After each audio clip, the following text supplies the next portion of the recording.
Hello guys, summer వచ్చిందంటే ఏదో ఒక వడియాలు పెట్టడం కామన్ థింగ్. కానీ ఈసారి ఇలా డిఫరెంట్ గా sun dried potato chips try చేద్దామా.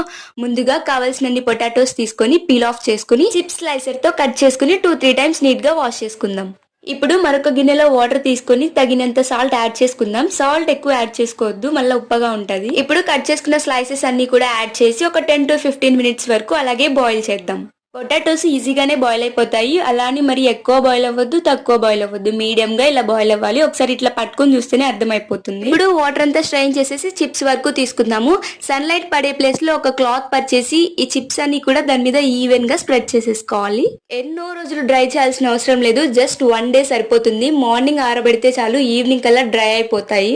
చూసారా చిప్స్ ఎంత పర్ఫెక్ట్ గా వచ్చాయో. పిల్లలు కూడా చాలా ఇష్టంగా తింటారు. ఈ రెసిపీ మీకు నచ్చితే లైక్ చేయండి, అలాగే ఎలా అనిపించిందో కమెంట్ చేయండి. మరిన్ని మోర్ న్యూ రెసిపీస్ కోసం మన ఛానల్ ని సబ్స్క్రైబ్ చేసుకోండి. Thank you for watching.